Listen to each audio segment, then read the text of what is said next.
तो एक चीज समझ में आई, जहां हो जैसे हो वैसे शुरुआत करो। कहा था ना मैडम ने, वैसे ही कभी किसी ने शुरुआत की थी। मैं करोड़ों के घर में रहती हूँ और लाखों कमाती हूँ। मैं करोड़ों के घर में रहती हूँ और लाखों कमाती हूँ। जो हजारों के घर के लिए भी तरसती थी ना, वो आज लाखों कमाती है। एक मजबूर बिहार और एक मजबूत मिलेनियर बिहार बनाने के पीछे कौन खड़ा है? तो वो है मिस्टर के अग्रवाल सर। खड़े होकर तालियां होनी चाहिए उनके लिए।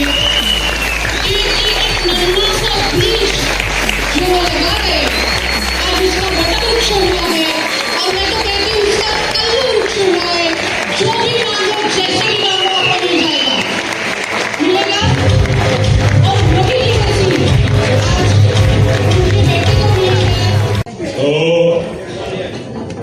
क्या जानना चाहते हैं आप लोग?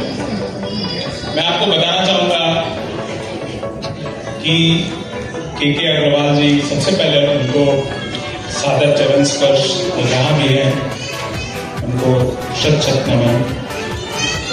ये सब उनके लिए है और उन्होंने जो किया है ये शायद दोबारा हो भी नहीं पाएगा जो उन्होंने किया है। इतना बड़ा बिहार में क्रांति लाने का काम, और उसके बाद बहुत सारे लोग आते गए और उसमें से फिर एक नया चमकता सितारा धर्मशिला मैम और सुरेंद्र सर, इन लोगों ने उसको, वो कब आए, मतलब शायद 36वें जनरेशन में जाकर के वो धर्मशिला जी पैदा हुई और वहां से उन्होंने बिजनेस में एक अलग ही आग लगा दिया। तो आपके नीचे कब कौन कहां पे आएगा वो आपको भी मालूम नहीं है। तो अपना कर्म है कि वो करते जाओ, काम करते जाओ। यस।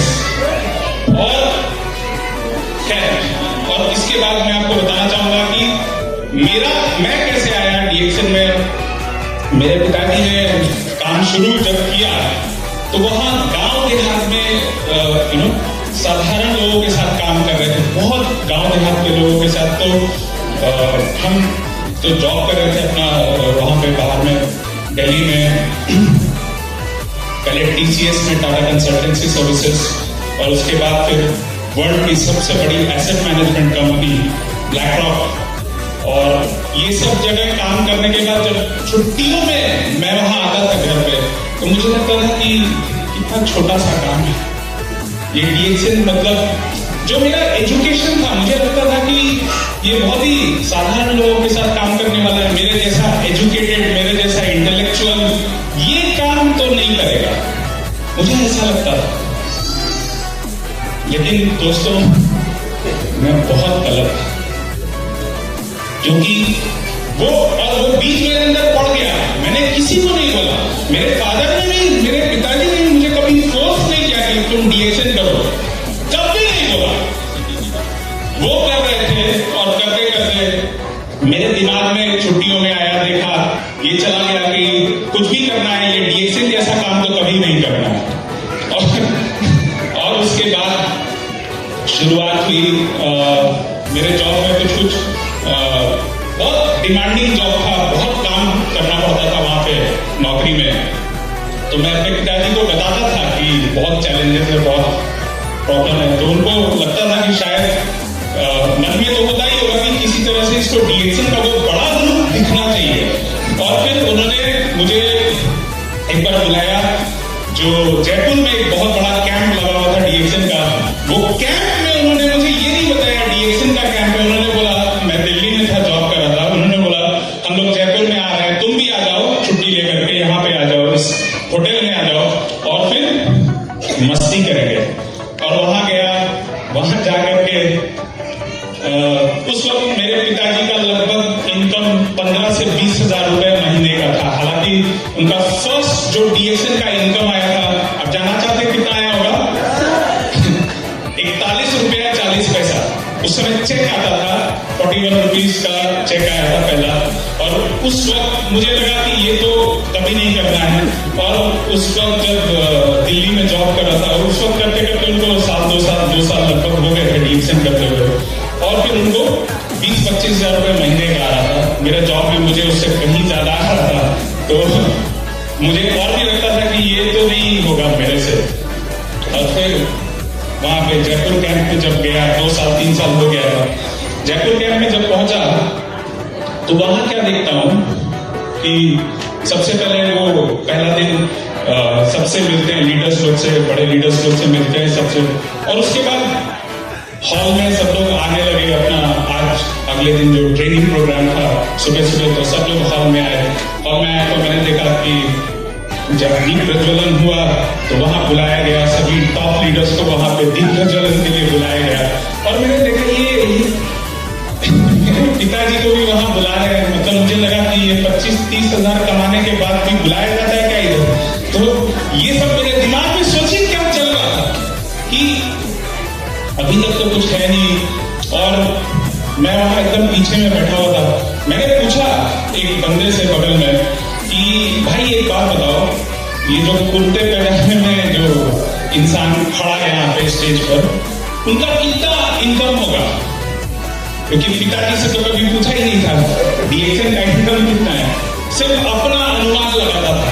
और फिर उसने मुझे बताया कि लगभग 1.25 लाख रुपए महीने का डीएक्सएन से उनको उस वक्त आता था।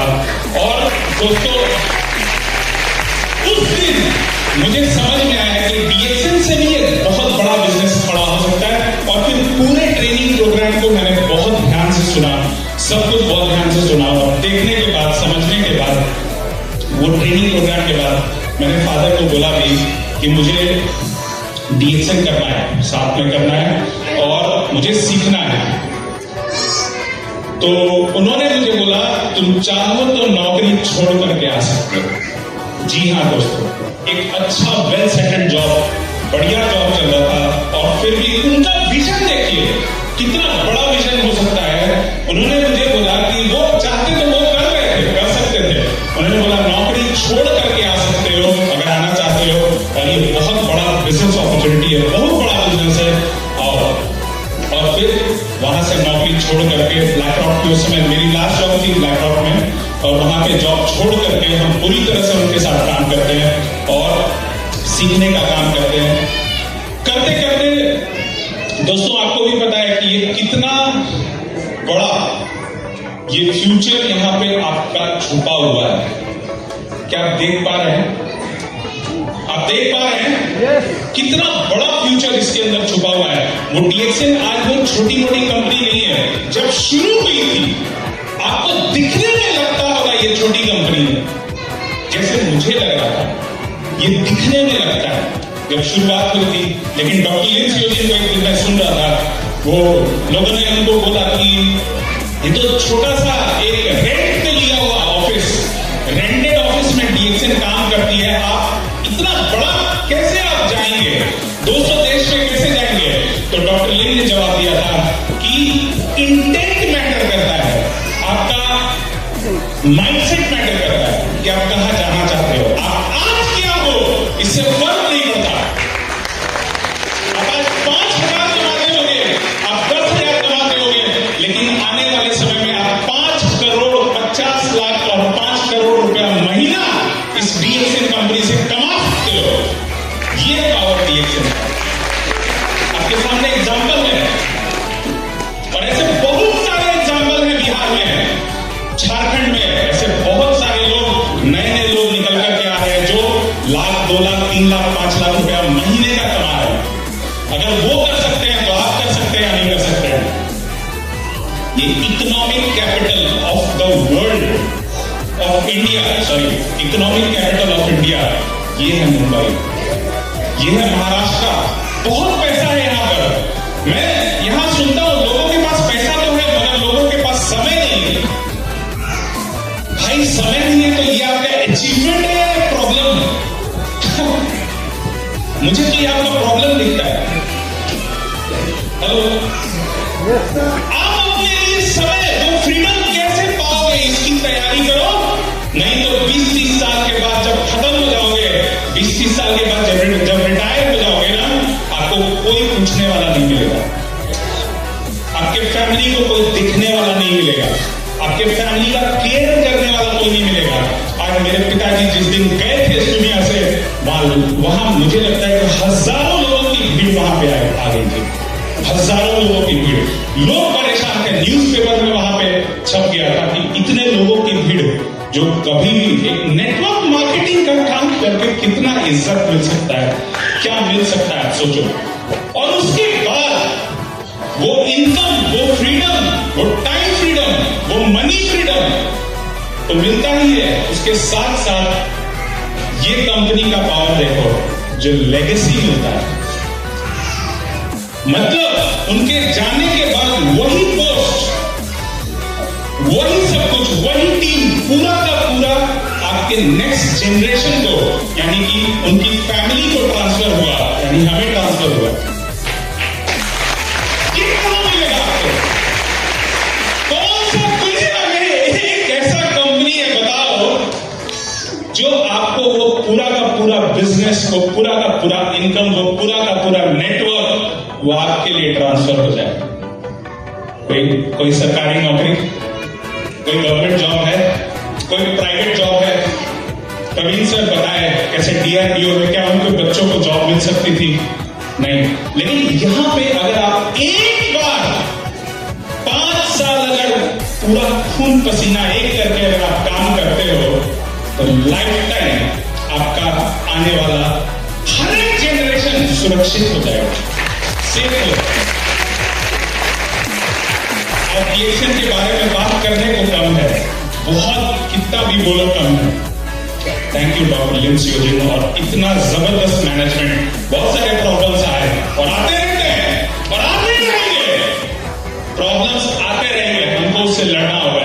कभी भी प्रॉब्लम आता है, मैं देवी प्रकाश सर भाई की तरह मेरे, और रियली में मैं बता रहा हूं, उनसे लड़ता हूं, झगड़ा करता हूं, लेकिन मुझे पता है कि DXN में हमको ग्रोथ चाहिए। हमारे टीम को प्रॉब्लम आएगा तो हम लड़ेंगे, हमारे कुछ भी प्रॉब्लम आएगा तो हम लड़ेंगे, झगड़ेंगे, लेकिन हम आगे बढ़ के रहेंगे, क्योंकि फ्यूचर बिलोंग्स टू अस। अभी BlackRock के CEO जो है लैरी फिंक, उनका बोलना था आने वाला 20 साल 25 साल, आपको मालूम है किसका है? आने वाला 20 और 22-25 ईयर्स, यानी 2 डेकेड से ज्यादा आने वाला समय वो इंडिया का है। यस, जो कई देशों का GDP के बराबर जिसका एसेट अंडर मैनेजमेंट है, वो बोल रहा है कि आने वाला समय इंडिया का है, वो अमेरिकन है, वो बोल रहा है इंडिया का है, और आपको भरोसा नहीं है। मेरा शेयर कितना होगा? ये 22,000-25,000 करोड़ का नेटवर्क मार्केटिंग इंडस्ट्री, हेलो, ये 25,000 करोड़ का नेटवर्क मार्केटिंग इंडस्ट्री इंडिया में, सिर्फ इंडिया में मेरा शेयर कितना होगा? या आपको अपना शेयर तय करना होगा कि आप कितना पावर इसमें लेंगे, कितना बिजनेस आपका होगा इसमें, इसकी तैयारी करनी पड़ेगी दोस्त। मैं आपको फिर से बोल रहा हूं, आपके पास समय नहीं है, यह आपका प्रॉब्लम है, अचीवमेंट नहीं है। आप अपने लिए समय निकालो, क्योंकि कुछ समय के बाद अचानक से मेरे फादर चले गए, अचानक से, मैं नहीं चाहता हूं, लेकिन भगवान ना करे कभी अगर ऐसा आपके पास, कभी आपके साथ किसी कभी ना कभी होगा, और जब आप जाएंगे आपके बच्चों को छोड़ के, उनको कौन देखेगा? उनके लिए फ्यूचर सिक्योर करना जरूरी है, और वो समय में से ही, वही 24 घंटे में से आपको समय निकालना पड़ेगा, और निकाल के 5 साल के लिए, मैं नहीं बोल रहा हूं DXN 20 साल करने का काम नहीं है, सिर्फ 5 साल अगर सही तरीके से मेहनत किया तो आने वाला पूरा का पूरा जनरेशन टू जनरेशन आपका सेफ हो जाएगा, सिक्योर हो जाएगा, और जबरदस्त कभी नहीं रुकने वाला पैसा आपके घर में आएगा, आता ही रहेगा, आता ही रहेगा। ये है DXN। Thank you very much, बहुत बहुत धन्यवाद, बहुत शॉर्ट टाइम के लिए था, और बाकी का ट्रेनिंग कल हम लोग और बात करेंगे। Thank you sir.